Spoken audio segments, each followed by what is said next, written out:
Chaque fois que nous nous trouvons ici pour cette commémoration,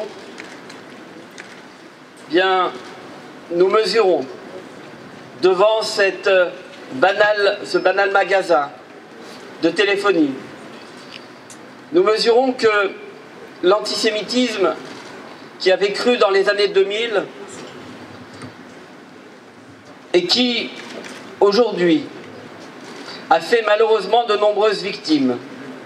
Au moment où Ilan Halimi a été tué il y a 10 ans, avec une barbarie que tout le monde connaît, nous posons la question, est-ce que si on avait pris la mesure de l'antisémitisme à ce moment-là, est-ce qu'on aurait eu autant de victimes aujourd'hui? Dans les années 2000 déjà, l'intifada avait causé un antisémitisme qu'on ne voulait pas nommer. Et Camus disait, mal nommer les choses, c'est ajouter au malheur du monde. C'est ce qui s'est passé. Si on ne nomme pas les choses, on ne peut pas les combattre. Ces dernières années, le gouvernement a pris la mesure. Le Premier ministre, le ministre de l'Intérieur l'a rappelé à de nombreuses reprises. Et maintenant, des moyens sont déployés.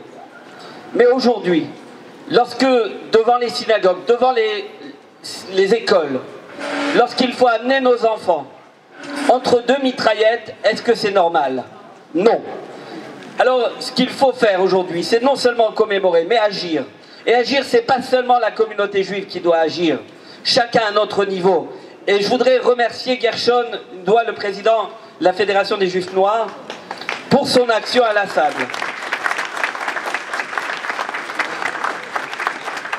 Gershon a créé son association à ce moment-là, pour bien montrer qu'il y a des Juifs noirs, que d'une part, tous les Noirs ne sont pas des racistes, mais qu'il y a des Juifs noirs. Il a enlevé cette possibilité de stigmatiser une couleur de peau. Il lutte en permanence contre le racisme, contre l'antisémitisme, que toutes ces actions conjuguées à celles de chacune et chacun d'entre vous permettent d'éradiquer une fois pour toutes l'antisémitisme. Merci. De l'univers, la force et la puissance t'appartiennent. Par toi seul, tout s'élève et toute sa famille.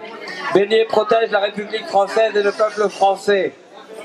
Que la France vive heureuse et prospère, qu'elle soit forte et grande, par l'union et la concorde, et conserve son rang glorieux au sein des nations. Éclaire ceux qui président aux destinées de l'État, afin qu'ils fassent régner dans notre pays la paix et la justice. Que la France, berceau des droits de l'homme, défende en tout lieu, en tout temps, le droit et la liberté. Que l'Éternel accorde sa protection et sa bénédiction à nos soldats qui s'engagent partout dans le monde pour défendre la France et ses valeurs.